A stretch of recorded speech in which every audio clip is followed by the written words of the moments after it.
ॐ भूर्भुवः स्वः तत्सवितुर्वरेण्यं भर्गो देवस्य धीमहि धियो यो नः प्रचोदयात्।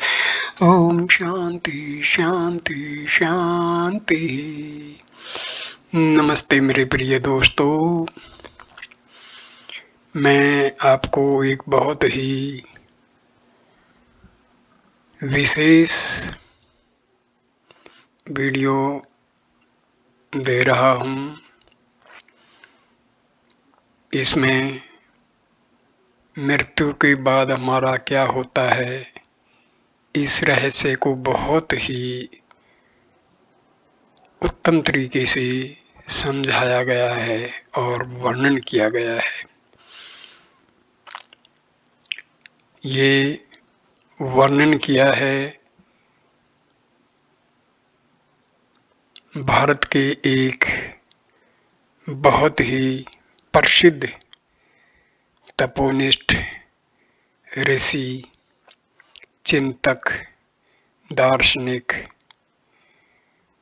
पंडित श्री राम शर्मा जी, जो गायत्री परिवार के संस्थापक थे।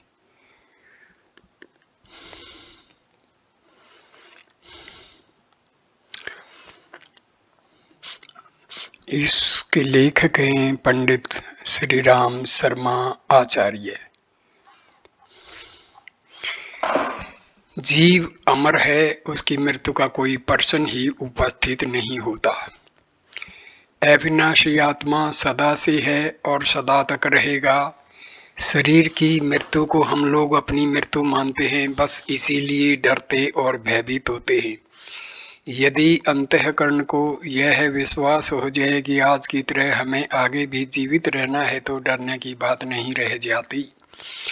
मृत्यु का भय अन्य से भयों से अधिक बलवान है। आदमी मौत के डर से थर थर कांपा करता है।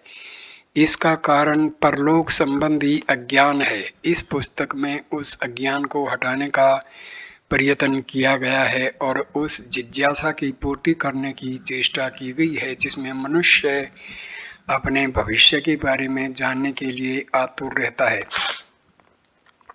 परलोक विज्ञान के संबंध में हाथों हाथ प्रमाण देकर साबित करना कठिन है, क्योंकि यह विषय जड़ विज्ञान की पहुंच से ऊंचा है। सर ओलिवर लॉज जैसे परलोक विद्या विशारद को इस विद्या के संबंध में यही कहना पड़ा कि इस आत्म विज्ञान को हर समय प्रत्यक्ष कर दिखाना कठिन है। जो पाठक स्थूल इंद्रियों को ही ज्ञान का परम साधन मानते हैं, उनके लिए परलोक संबंधी यह पुस्तक कल्पना से अधिक प्रतीत न होगी, किंतु जो दिव्य दृश्यों और तत्वज्ञानियों के वचनों पर विश्वास करते हैं, उनके लिए इसमें विश्वसनीय सामग्री है, क्योंकि अनेक उच्च आत्माओं के निकट संपर्क में रहकर जो ज्ञान हमने प्राप्त किया है, उसी का इसमें निचोड़ है। मृत्यु का स्वरूप। जीवन का प्रवाह अनंत है। हम अगणित वर्षों से जीवित हैं, आगे अगणित वर्षों तक जीवित रहेंगे। भ्रमवश मनुष्य यह समझ बैठा है कि जिस दिन बच्चा माता के पेट में आता है या गर्भ से उत्पन्न होता है, उसी समय से जीवन आरंभ होता है, और जब हृदय की गति बंद हो जाने पर शरीर निर्जीव हो जाता है, तो मृत्यु हो जाती है। यह बहुत ही छोटा, अधूरा और अज्ञान मूलक विश्वास है। आधुनिक भौतिक विज्ञान यह कहता पाया जाता है कि जीव की कोई स्वतंत्र सत्ता नहीं, शरीर ही जीव है।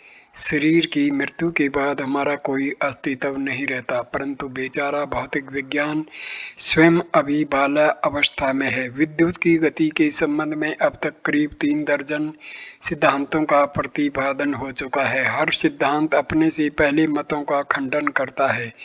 बेशक उन्होंने बिजली चलाई, दरअसल में अब तक ठीक ठीक यह नहीं जाना जा सका कि वह किस प्रकार चलती है। नित्य नई सम्मति बदलने वाले जड़ विज्ञान का भौतिक जगत में स्वागत हो सकता है, पर यदि उसे ही आध्यात्मिक विषय में प्रधानता मिली, तो सचमुच हमारी बड़ी दुर्गति होगी।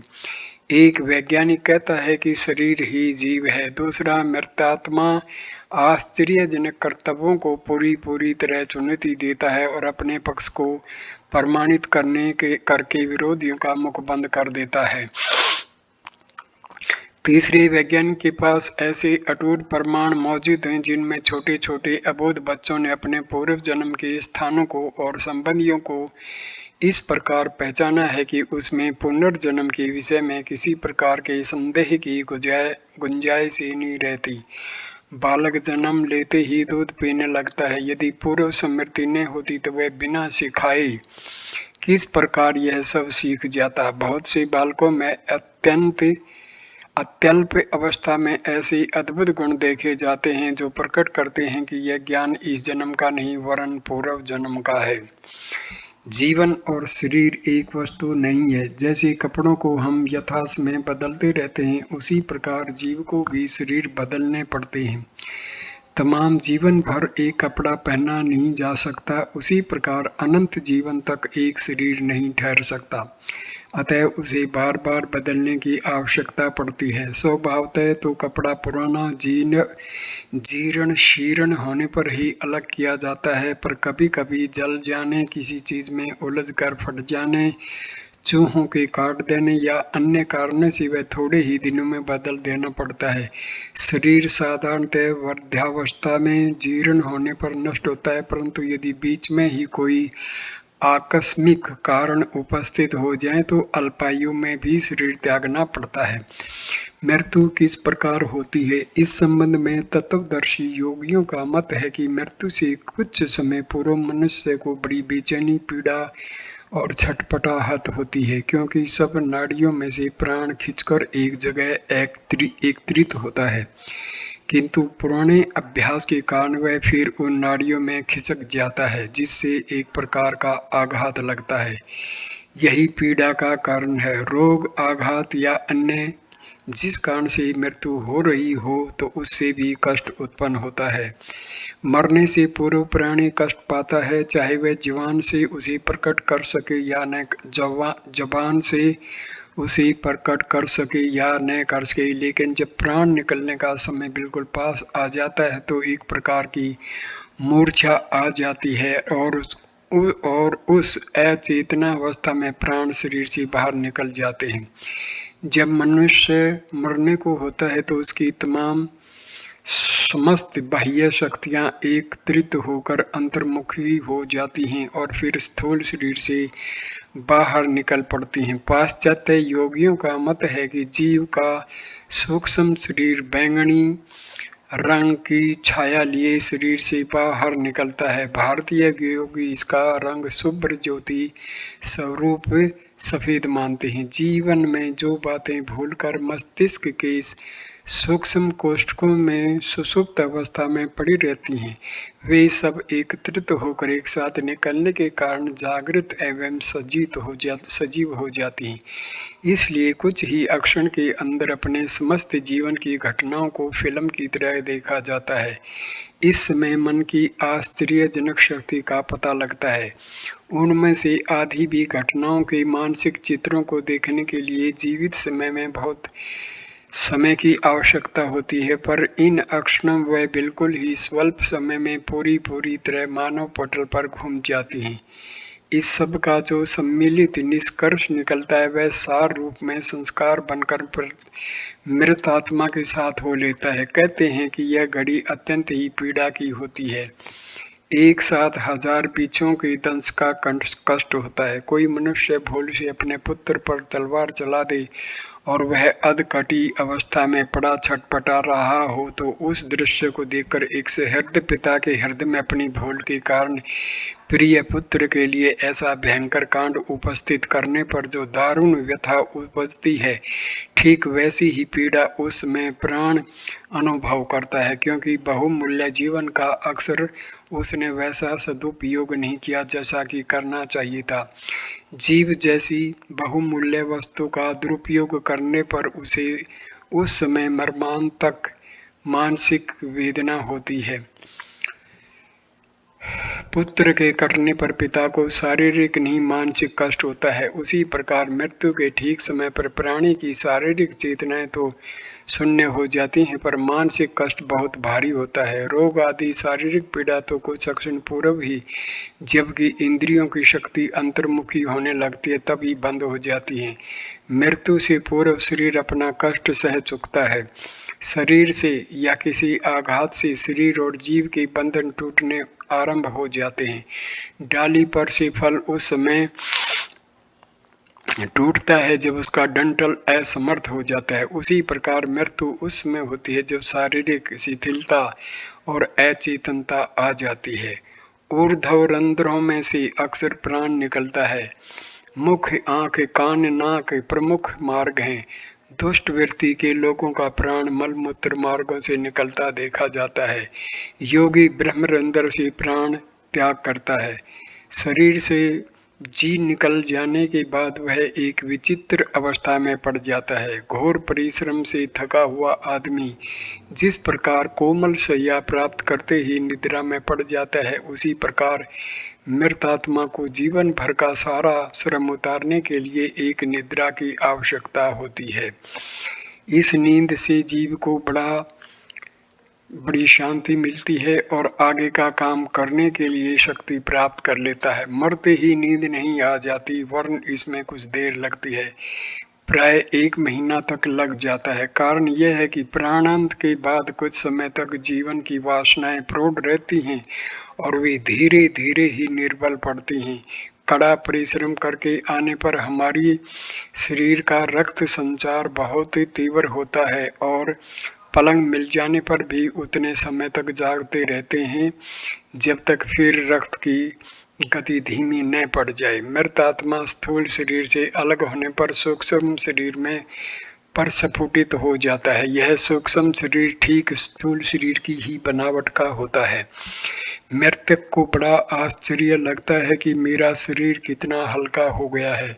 वह हवा में पक्षियों की तरह उड़ सकता है और इच्छा मात्र से चाहे जहां आ जा सकता है। स्थूल शरीर छोड़ने के बाद वह अपने मृत शरीर के आसपास ही मंडराता रहता है। मृत शरीर के आसपास प्रियजनों को रोता बिलखता देखकर वह उनसे कुछ कहना चाहता है या वापस पुराने शरीर में लौटना चाहता है, पर उसमें वह कृत कार्य नहीं होता। एक प्रेतात्मा ने बताया है कि मैं मरने के बाद बड़ी अजीब स्थिति में पड़ गया। स्थूल शरीर में और प्रियजनों में मोह होने के कारण मैं उसके संपर्क में आना चाहता था, पर लाचार था। मैं सबको देखता था पर मुझे कोई नहीं देख सकता था। मैं सबकी वाणी सुनता था पर मैं जो बड़े जोर जोर से कहता था उसे कोई भी नहीं सुनता था।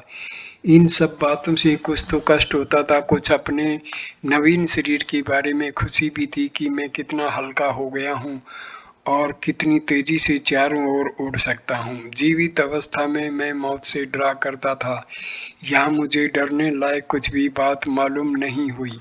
सूक्ष्म शरीर में प्रस्फुटित होने के कारण पुराने शरीर से कुछ विशेष ममता न रही, क्योंकि नया शरीर पुराने की अपेक्षा हर दृष्टि से अच्छा था। मैं अपना अस्तित्व वैसा ही अनुभव करता था जैसा कि जीवित अवस्था में कई बार मैंने अपने हाथ पांव को हिलाया डुलाया और अपने अंग प्रत्यंगों को देखा, पर मुझे ऐसा नहीं लगा मानो मर गया हूँ। तब मैंने समझा कि मृत्यु में कुछ डरने की बात नहीं है, वह शरीर परिवर्तन की एक मामूली सुख साध्य क्रिया है। जब तक मृत शरीर की अंत्येष्टि क्रिया होती है तब तक जीव बार बार उसके आसपास मंडराता रहता है। जला देने पर वह उसी में उससे निराश होकर दूसरी ओर मन को लौटा लेता है, किंतु गाड़ देने पर वह उस प्रिय वस्तु का मोह करता है और बहुत दिनों तक उसके इर्द गिर्द फिरा करता है। अधिक अज्ञान और माया मोह के बंधन में अधिक दृढ़ता से बंधे हुए मृतक प्राय शमशानों में बहुत दिन तक चक्कर काटते रहते हैं। शरीर की ममता बार बार उधर खींचती है और वे अपने को संभालने में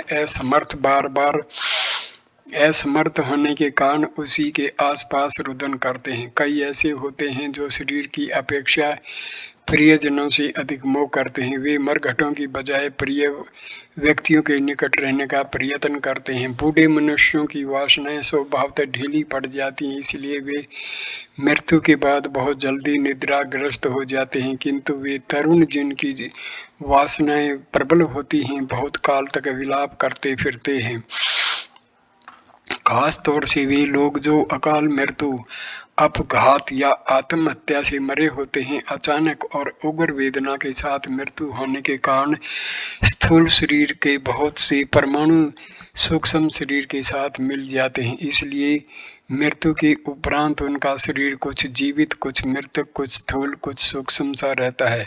ऐसी आत्माएं प्रेत रूप से प्रत्यक्ष सी दिखाई देती हैं और अदृश्य भी हो जाती हैं। साधारण मृत्यु से मरे हुओं के लिए यह नहीं है कि वे तुरंत ही प्रकट हो जाएं। उन्हें उसके लिए बड़ा प्रयत्न करना पड़ता है और विशेष प्रकार का तप करना पड़ता है। किंतु अपघात से मरे हुए जीव सत्ताधारी प्रेत के रूप में विद्वान रहते हैं और उनकी विषम मानसिक स्थिति नींद भी नहीं लेने देती। वे बदला लेने की इच्छा से या इंद्रिय वासनाओं को तृप्त करने के लिए किसी पीपल के पुराने पेड़ की गुफा, खंडर या जलाशय के आसपास पड़े रहते हैं और जब अवसर देखते हैं अपना अस्तित्व प्रकट करने या बदला लेने की इच्छा से प्रकट हो जाते हैं। इन्हीं प्रेतों को कई तांत्रिक शव साधना करके या मरघट जगाकर अपना वश में कर लेते हैं और उनसे गुलाम की तरह काम लेते हैं। इस प्रकार बांधे हुए प्रेत इस तांत्रिक से प्रसन्न नहीं रहते, वरन मन ही मन बड़ा क्रोध करते हैं और यदि मौका मिल जाए तो उन्हें मार भी डालते हैं। बंधन सभी को बुरा लगता है। प्रेत लोग छूटने में असमर्थ होने के कारण अपने मालिक का हुक्म बजाते हैं, पर सर्कस के शेर की तरह उन्हें इससे दुख रहता है। आबद्ध प्रेत प्राय एक ही स्थान पर रहते हैं और बिना कारण जल्दी जल्दी स्थान परिवर्तन नहीं करते।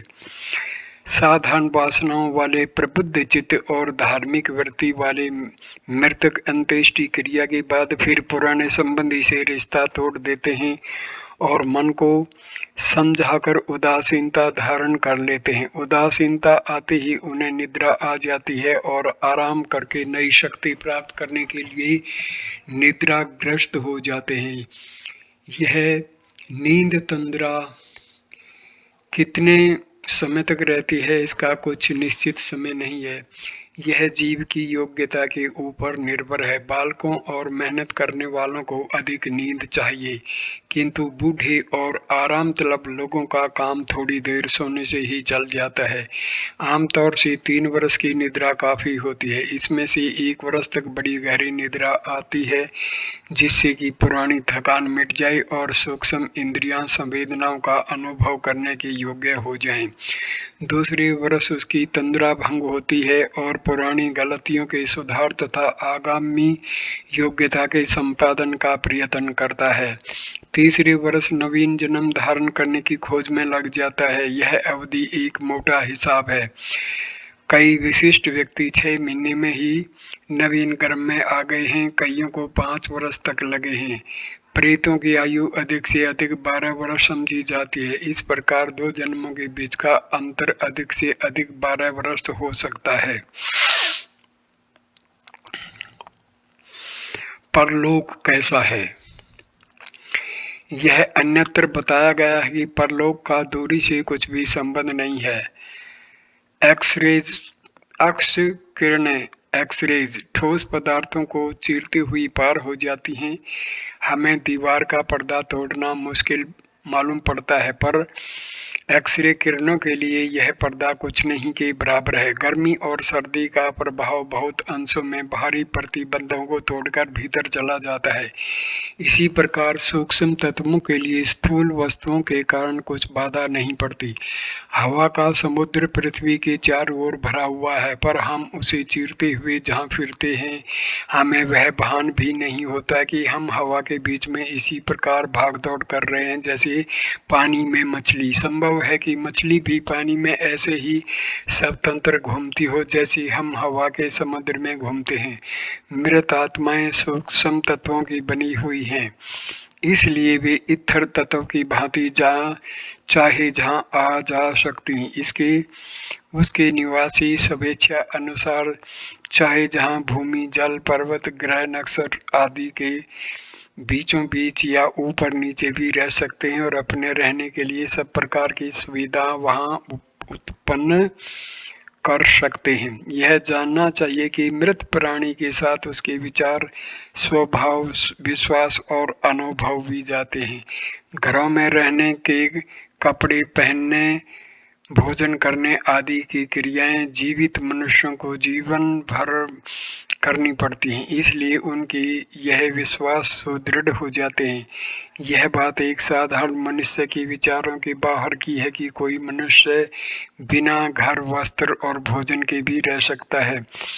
जैसे विश्वासों के कारण सूक्ष्म शरीर और इंद्रियां उत्पन्न हो जाती हैं, वैसे ही विश्वासों के आधार पर परलोकवासी के लिए गृह, वस्त्र, आहार विहार की भी व्यवस्था हो जाती है। वे समझते हैं कि हम घरों में रहते हैं, कपड़े पहनते हैं और भोजन करते हैं। यह सब पदार्थ उनकी भावना स्वरूप होते हैं। यदि कोई परमहंस सन्यासी निर्जन वन में वस्त्र रहित और कंद मूल फल खाकर निर्वाह करता हो तो उसका परलोक भी वैसा ही होगा। भूत प्रेत किन्हीं विशेष स्थानों पर ठहर जाते हैं, किंतु साधारण कर्म के अनुसार चलने वाले प्राणी स्थान संबंधी बंधन में नहीं बंधते। वे एक स्थान पर रहते हैं, किंतु वह स्थान चाहे जहाँ हो सकता है। स्त्री और पुरुष का लिंग भेद बना रहता है। विश्वासों के आधार पर यह भी निर्भर है, जो पुरुष स्त्री भावना का आचरण करते हैं या जो स्त्रियां पुरुष भाव को हृदयंगम करती हैं, वे कुछ काल नपुंसक की दिशा में रहकर लिंग परिवर्तन कर लेते हैं और अगला जन्म परिवर्तित भावना के अनुसार होता है। यह अपवाद है। साधारणतः लिंग परिवर्तन करने की किसी जीव की रुचि नहीं होती।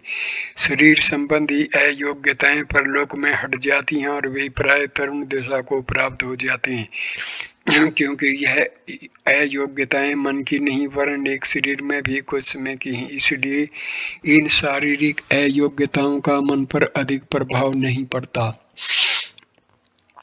परलोक में इच्छा करने पर कोई जीव किन्हीं दूसरे जीवों से मिल भी सकता है। इच्छा होने पर ही वे दूसरे परलोकवासी दिखाई देते हैं और उनसे विचार परिवर्तन करना संभव होता है। यह मिलन दो चेतनाओं का मिलन होता है। विचारों का आदान प्रदान ही हो सकता है। शरीर कोई किसी का नहीं देखता, क्योंकि परलोकवासियों के सूक्ष्म शरीर वास्तव में देखने योग्य नहीं होते। घर, कपड़े, भोजन आदि की हर जीव की अपनी कल्पना होती है, उसका देखना भी दूसरे के लिए कठिन है। स्वर्ग नरक के दुख सुख का दूसरा परिचय पाते हैं, पर यह नहीं देख सकते कि वह कुंभीपाक नरक में पड़ा हुआ है या रौरव में। स्वर्गवासी आत्माओं के शरीर में एक प्रकार का तेज होता है, जिससे उनके सुखी होने का परिचय मिलता है, पर यह जानना कठिन है कि वह हूर गरिमाओं को जन्नत में हैं या सुरपुरी में, क्योंकि यह सब भी अपनी अपनी स्वतंत्र कल्पनाएं हैं। दृश्य वस्तु इनमें से कुछ भी नहीं। मृत आत्माएं एक दूसरे से कह सुन सकती हैं, पर उनके लिए यह कठिन है कि दुख सुख में भी हिस्सा बांट सकें। कुछ आत्माएं अपने पूर्व परिचितों मृतकों के साथ रहना पसंद करती हैं और उनका एक समुदाय बन जाता है। ऐसे समुदाय नीचे लोक में ही होते हैं। उच्च लोकवासी जन्म जन्मांतरों में आकर्षित प्राणियों के साथ अपने संपर्कों का ध्यान करते हुए इन भ्रम बंधनों की व्यर्थता को समझ जाते हैं और मोह जाल से दूर रहते हुए आत्मोन्नति का एकांत प्रयत्न करते हैं। आत्माएं किसी बाड़े में या किसी अन्य शासन के अधिकार में नहीं रहती। जीवों पर उनका अंतरात्माओं का ही शासन होता है। श्राद्ध करने या स्मारक बनाने का पुण्य फल उनके करने वालों को ही प्राप्त होता है। यह दान पुण्य परलोकवासी की कुछ विशेष सहायता नहीं कर सकता, क्योंकि इन उदार कार्यों को करने में अपना कुछ हाथ थोड़े ही है। यह निश्चय है कि पुण्य फल का अदला बदला नहीं हो सकता। जो करता है वही बढ़ता है। फिर भी परलोकवासी जब यह देखता है कि मेरे पूर्व संबंधी मेरे प्रति कृतज्ञता और उपकार के भाव प्रदर्शित कर रहे हैं तो उसे संतोष होता है, और कभी उनके वश की बात हो एवं अवसर पाए तो उस उपकार भाव का किसी अदृश्य प्रकार से बदला चुकाते हैं। अपने प्रियजनों की सहायता के लिए जो कर सकते हैं करते हैं। संबंधियों के रोने पीटने या शोक प्रदर्शन करने से मृतक को दुख होता है और उनकी शांति में बाधा पड़ती है। इसलिए उचित यह है कि मृतक के साथ मोह बंधन से घर तोड़ लिया जाए और केवल शांति की उच्च कामना की जाए।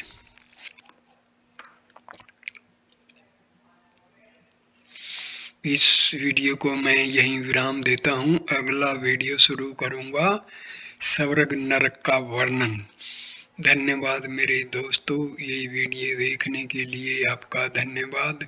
कृपा करके इस वीडियो को लाइक करना, कमेंट करना, शेयर करना और चैनल को सब्सक्राइब अवश्य करना। धन्यवाद, नमस्कार।